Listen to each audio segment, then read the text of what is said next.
अस्सलामुअलैकुम dear students. आज हम पंजाब टेक्स्ट बुक बोर्ड की क्लास 10th की इंग्लिश की किताब का दूसरा सबक unit number 2 Chinese new Year पढ़ेंगे। आइए सबक आज का शुरू करते हैं। Chinese new year is a holiday. Chinese new Year एक छुट्टी का दिन होता है दैट सेलिब्रेट्स जो कि मनाया जाता है the beginning of a new year, नए साल की आमद के मौके पर, according to the Chinese lunar calendar, चीन के कमरी कैलेंडर के मुताबिक। जिस तरह से मुसलमानों का हमारा इस्लामी कैलेंडर होता है जो यकम मुहर्रम से शुरू होता है और जिलहज पे ख़त्म होता है, इसी तरह से चीन का अपना एक कमरी कैलेंडर है जिसके मुताबिक उनके नए साल का आगाज़ होता है और उस दिन वो खुशियाँ मनाते हैं।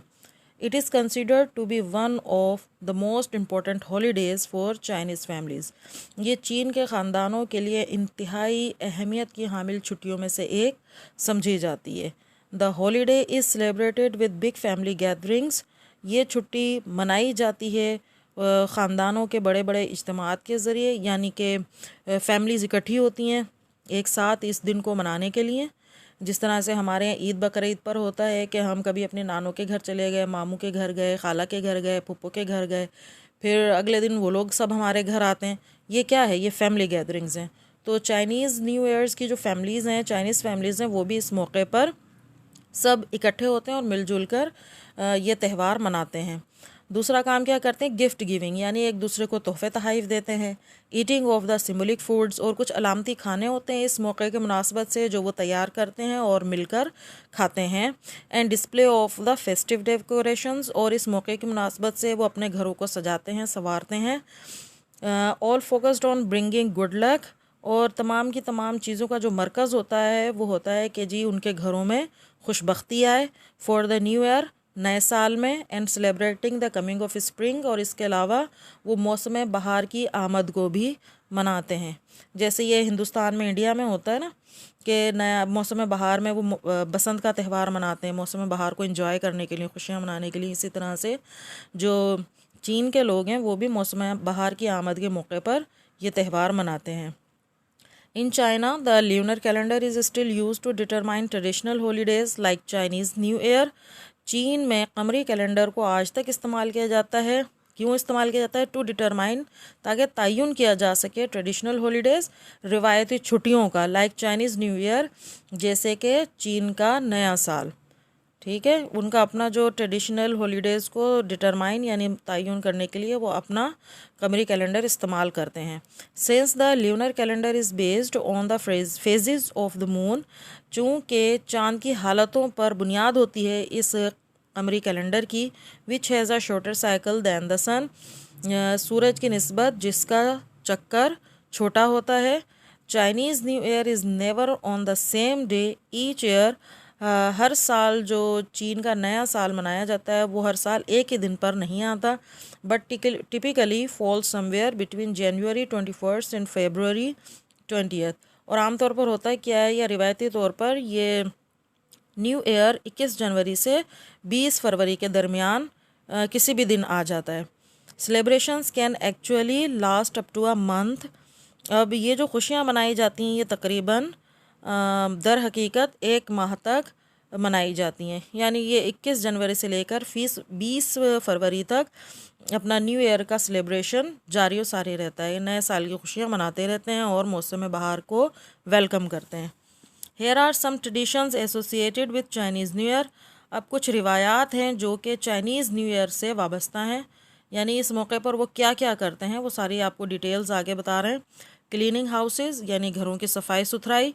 एंड न्यू क्लॉथ्स, और नए कपड़े बनाना, यानी इस मौके पर अपने घरों को वो साफ़ सुथरा भी करते हैं, कोना कोना चमका देते हैं, और खुशियाँ मनाने के लिए वो नए कपड़े भी तैयार करते हैं इस दिन की मुनासबत से। जिस तरह से हम ईद उल अज़हा, ईद उल फितर आती है तो नए कपड़े बनाते हैं खुशियाँ मनाने के लिए, इसी तरह से वो भी करते हैं। आप समझिए ये इस तरह से एक तरह से उनकी ईद ही है। Prayer to the first day of the new year, नए साल के पहले दिन को बहुत ज़्यादा तरजीह देते हैं। It is customary, customary means रिवायत है, ये रिवायत है फॉर फैमिलीज़, ख़ानदानों के लिए, to thoroughly clean their houses, कि वो अपने घरों को मुकम्मल तौर पर साफ़ सुथरा करते हैं। थॉरोली मीन्स मुकम्मल तौर पर। यानी अपने घर का कोना कोना साफ़ करके चमका देते हैं, मुकम्मल तौर पे घर को साफ़ सुथरा करते हैं।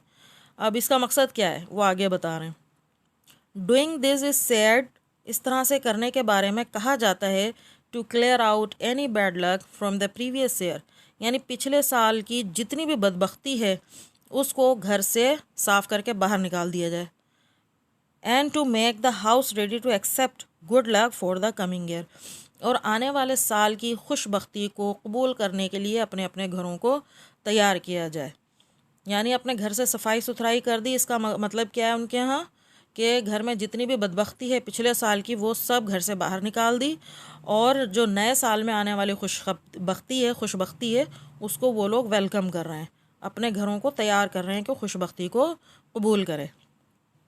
All cleaning must be finished before the New years day, अब तमाम की तमाम सफाई सुथराई वो न्यू ईयर यानी नए साल के पहले दिन से पहले पहले ख़त्म कर ली जाती है। यानी ये बहुत ज़रूरी है कि न्यू ईयर शुरू होने से पहले पहले अपने घरों को साफ़ सुथरा कर लिया जाए। So there is no chance of accidentally throwing out the good fortune of the year, और वो इस बात का कतन कोई मौका नहीं देते कि हादसाती तौर पर नए साल की जो खुशबख्ती है उसको ही हम बाहर फेंक दें। यानी नए साल से पहले पहले सफाई कर ली, मतलब बदबख्ती चली गई, अब खुशबख्ती हमारे घर में आएगी। और अगर कभी एक्सीडेंटली यानी हादसाती तौर पर ऐसा हो जाए कि वो पहले दिन सफाई कर रहे हैं तो इसका मतलब ये है कि वो खुशबख्ती को अपने घर से निकाल कर फेंक रहे हैं। तो वो कहते हैं भाई इस तरह का तो कोई चांस ही नहीं लेना कि हमसे इस तरह की कोई गलती हो जाए और सफाई हमारी नामुकम्मल रह जाए, इसलिए वो पहले ही सारी सफाइयाँ मुकम्मल कर लेते हैं। Wearing black is not allowed due to its association with death, अब इस मौके पर स्याह लिबास पहनने की कतन कोई इजाज़त नहीं है वहाँ पर। यानी ब्लैक लिबास पहनने की इजाज़त नहीं है क्योंकि वो वाबस्ता है मौत से। एसोसिएशन क्या, वाबस्तगी। हमारे यहाँ भी यही है ना कि अगर कोई मर जाए तो भाई स्याह लिबास पहन लो। हालांकि हमारा दीन इस्लाम इस किस्म की बातों की इजाज़त बिल्कुल भी नहीं देता है, कोई गुंजाइश ही नहीं इस तरह की तो हम परस्ती की कि स्याह लिबास पहनो और जो अगर कोई फौत हो गया तो नहीं, ये बिल्कुल गैर इस्लामी बातें हैं। लेकिन क्या है कि ये खुशियों का त्यौहार है चीन में, न्यू ईयर, तो वो कहते हैं जी ब्लैक ड्रेस तो आपने बिल्कुल भी नहीं पहनना क्योंकि ये अलामत समझी जाती है मौत की, जैसे कोई अफसोस का मौका हो। हाउएवर, ताहम wearing red is encouraged as the color is associated with warding off bad spirits, अब इस मौके पर क्या होता है कि सुर्ख रंग का लिबास पहनने की हौसला अफजाई की जाती है क्योंकि ये रंग वाबस्ता है बैड स्पिरिट्स यानी बदरूहों को घरों से अपने दफ़ा करने के लिए, भगाने के लिए। वार्डिंग ऑफ, दूर दफ़ा करना, भगा देना। यानी अगर सुर्ख लिबास ये पहन लेते हैं तो कहते हैं जी हमारे घर में जो बदरूहें हैं वो हमारे घरों से दूर भाग जाएंगी। ठीक है, नेक्स्ट आप देखते हैं डेकोरेटिंग द हाउस, घरों को सजाना। Another popular custom is to hang up signs and posters on doors and windows with the Chinese word fu written on them, which means luck and happiness. अब एक तो उन्होंने काम कर लिया, नए कपड़े बना लिए, घरों को साफ़ सुथरा कर लिया। दूसरा काम क्या करेंगे, अपने घरों को सजाते हैं। किस चीज़ से, मतलब मुख्तलिफ़ किस्म की अलामतें बनाकर लगा दी, पोस्टर्स लगा दिए अपने दरवाज़ों और खिड़कियों पर। अनदर पॉपुलर कस्टम, ये एक उनकी दूसरी मशहूर रिवायत है कि अलामतों को और पोस्टर्स को वो टांग देते हैं दरवाज़ों और खिड़कियों पर, और उनके ऊपर एक लफ्ज़, चीनी ज़ुबान का एक लफ्ज़ फू FU लिखा हुआ होता है, जिसका मतलब है खुशकिस्मती और खुशी। यानी जो चीनी ज़ुबान का लफ्ज़ फ़ू, इसका मतलब है लक, खुशकिस्मती एंड हैप्पीनेस, खुशी। और यही लिखते हैं वो, अपने यही लफ्ज़ लिखते हैं अपने पोस्टर्स पर और वो अपने घरों को सजा देते हैं, डेकोरेट कर देते हैं। बाइंग फ्लावर्स, फूलों को ख़रीदना, फॉर द होम, घरों के लिए, इज़ ऑल्सो कॉमन प्लेस, ये भी एक आम रिवायत है वहाँ पे। Since they symbolize the coming of spring and a new beginning, क्योंकि ये जो फूल हैं ये अलामत होते हैं मौसम बहार की आमद की और एक नई शुरुआत की। आपको पता ही है कि जब मौसम बहार आता है, स्प्रिंग सीज़न, स्प्रिंग शुरू होता है, तो तरह तरह के फूल खिलते हैं दरख्तों पर, पौधों पर, नए नए पत्ते उगाते हैं। तो इसका मतलब क्या होता है भाई, मौसम बहार का आगाज़ हो गया है और एक ये नई शुरुआत है। इसीलिए जो चाइनीज़ फैमिलीज़ हैं वो अपने घरों को सजाती हैं फूलों को ख़रीद कर, या वैसे ही अपने घरों में उगा लेते होंगे। न्यू ईयर्स ईव डिनर, नए साल के मौके पर या नए साल की शाम में वो रात का खाना तैयार करते हैं। अगली एक और रिवायत या कस्टम है उनके यहाँ। On the eve of the Chinese new year, Chinese new year के मौके पर, ईव का मतलब है मौका, ठीक है, इवनिंग नहीं है यहाँ पर, मौका, ईव मीन्स मौका। अब चाइनीज़ न्यू ईयर के मौके पर इट इज़ कस्टमरी, ये रिवायत है, टू विज़िट रिलेटिव्स, रिश्तेदारों के घरों पर जाना, एंड पार्टेक, और हिस्सा लेना, इन अ लार्ज डिनर, वसी रात के खाने में, where a number of specific foods are served, जहाँ बहुत सारे बेशुमार, आ नंबर ऑफ यानी बड़ी तादाद में, स्पेसिफिक फूड्स ख़ास खाने, आर सर्व्ड पेश किए जाते हैं। यानी जिस तरह से हमारी ईद उल फितर है, ईद उल अज़हा है, रिश्तेदारों के घर हम आते जाते हैं ना, इसी तरह से चाइनीज़ न्यू ईयर के मौके पर क्या होता है, वो चाइनीज़ फैमिलीज़ अपने रिश्तेदारों के घरों पर जाते हैं और हिस्सा लेते हैं एक लार्ज डिनर में, यानी रात के खाने का बड़े पैमाने पर इंतज़ाम किया जाता है। और वहाँ पर मखसूस खाने होते हैं बेशुमार, कितने बेशुमार तो नहीं, कितने होते हैं वो अभी आपको आगे बताएंगे। वो मखसूस खाने होते हैं इस मौके की मुनासबत से जो तैयार किए जाते हैं, वो पेश किए जाते हैं और सब मिलजुल कर खाते हैं, इंजॉय करते हैं। It is typical for a Chinese family, और ये बड़ा एक रिवायती है चीन के ख़ानदान के लिए, to make 8 to 9 dishes for the New Year's Eve dinner.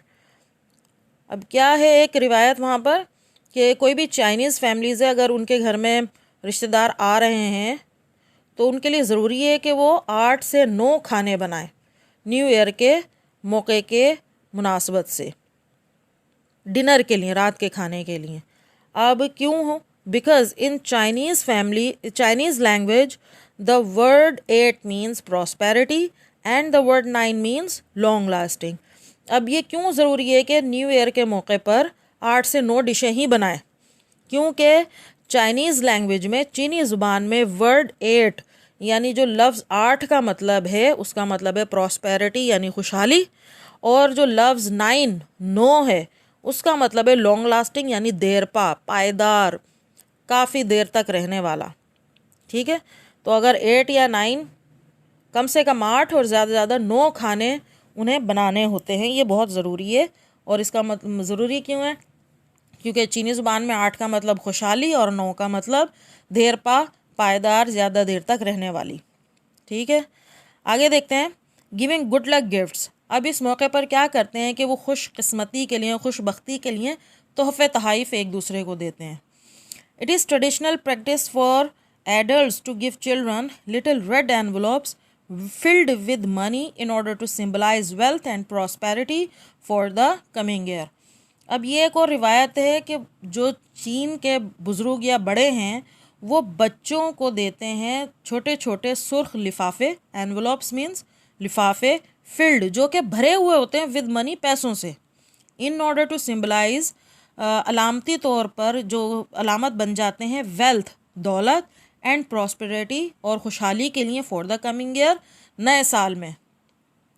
यानी जो बड़े हैं वो छोटों को, अपने बच्चों को सुर्ख रंग के लिफाफे देते हैं, उसके अंदर पैसे होते हैं। जैसे हम ईद बकरा ईद पे अपने बच्चों को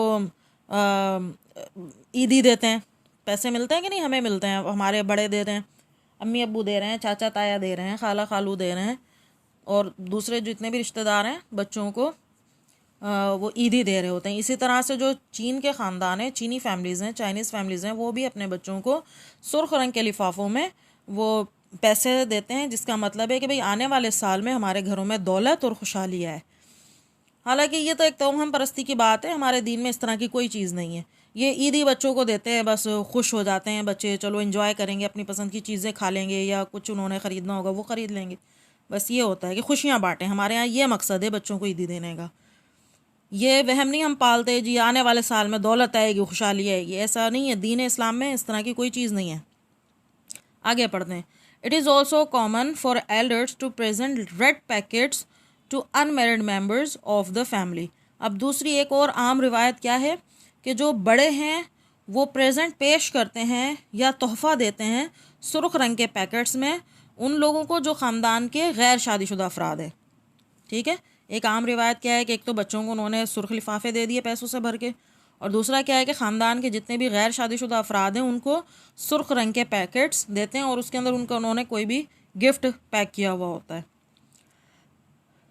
envelopes are not to be opened, लिफाफों को खोला नहीं जाता, until the recipient has left, जब तक के वसूल करने वाला चला ना जाए, the home of the giver, देने वाले के घर से। यानी अगर आप गए किसी के घर, उन्होंने आपको रेड एनवलप्स दे दिए, मतलब आपको ईदी मिल गई, तो आप उसको खोलेंगे नहीं जब तक कि आप उनके घर से चले ना जाएं। ऑनरिंग द एनिमल, अब अगली क्या उधर कस्टम है, क्या रिवायत है कि वो जानवरों को बड़ी इज्जत देते हैं। अब वो कौन से जानवर हैं अभी बताते हैं आपको। Every year is associated with one of the 12 animals of the Chinese zodiac.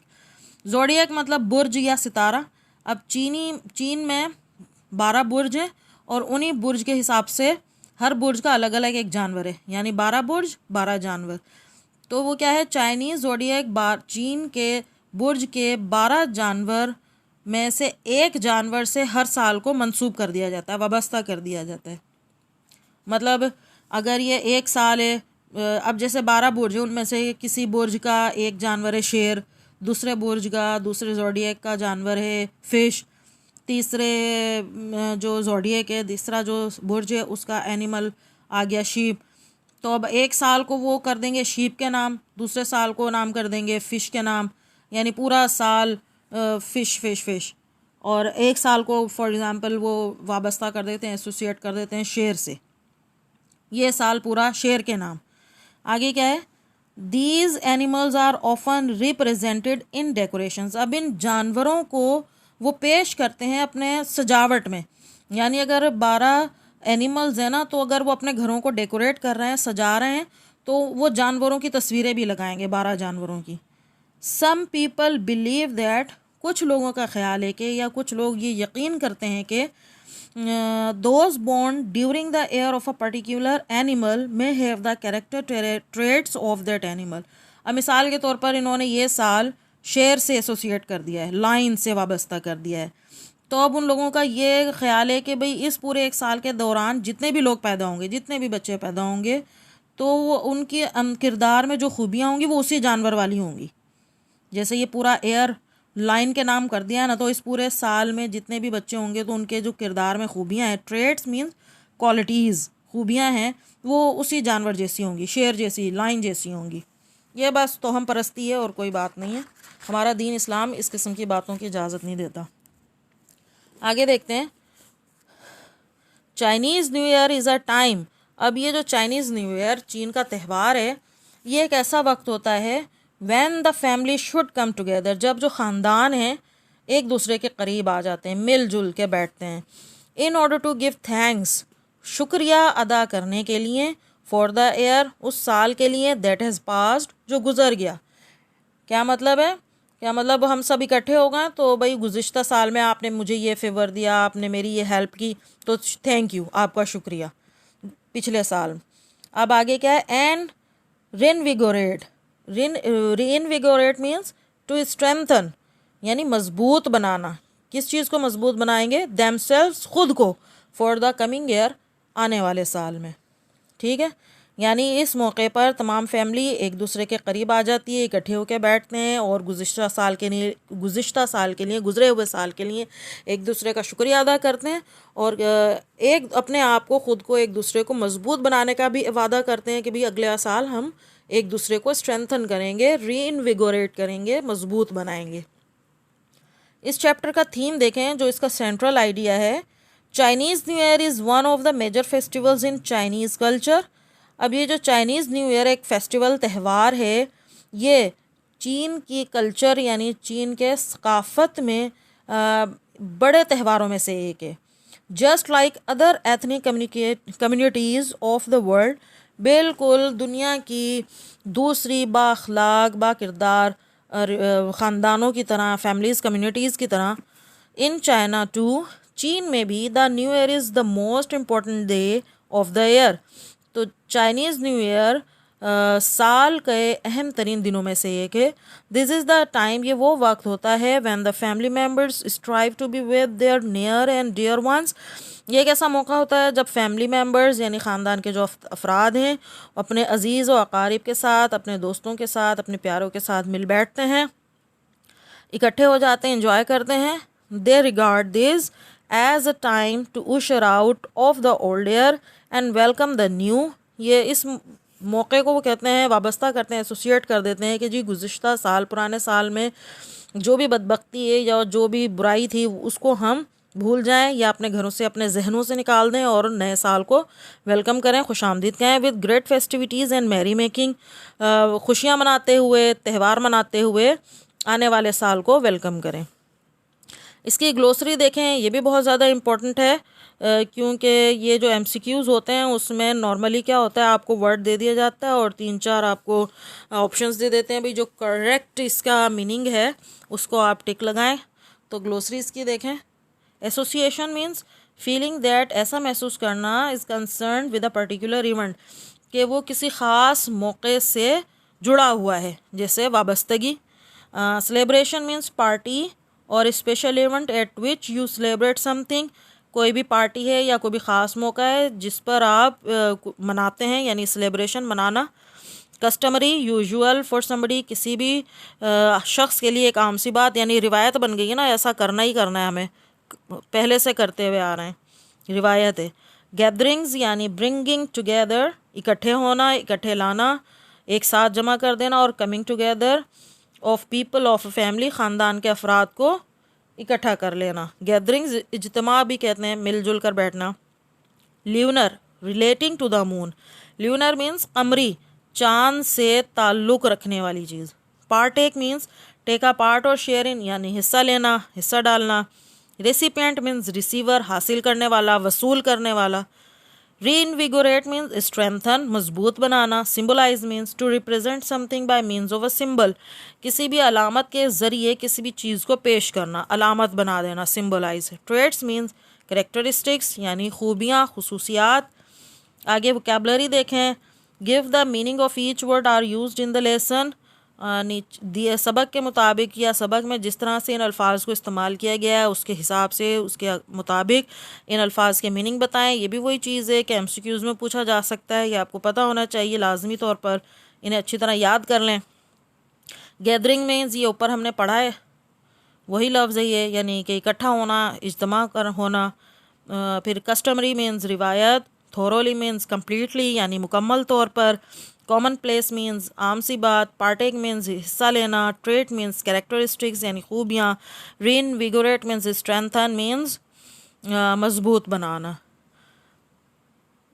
उम्मीद है कि ये पूरा चैप्टर आपको समझ में आ गया होगा। अगर आप चाहते हैं कि अब मज़ीद आगे की एक्सरसाइज भी मैं आपको सॉल्व करवा दूं तो आप मुझे कमेंट बॉक्स में ये कह सकते हैं, मुझे बता सकते हैं कि और आप क्या सीखना चाहते हैं इस चैप्टर के मुताबिक, क्योंकि आगे जितनी भी एक्सरसाइजेज़ हैं वो सारी ही इंपॉर्टेंट हैं, चंद एक को छोड़कर, चाहे वो ग्रामर पोर्शन में से हो, चाहे वो चैप्टर से रिलेटेड क्वेश्चन आंसर हो। तो आप मुझे ज़रूर बताइएगा, इंशाल्लाह ताला मैं आपको ज़रूर गाइड करूँगी। I think that's enough for the day. आज के लिए इतना ही काफ़ी है। अल्लाह हाफिज़।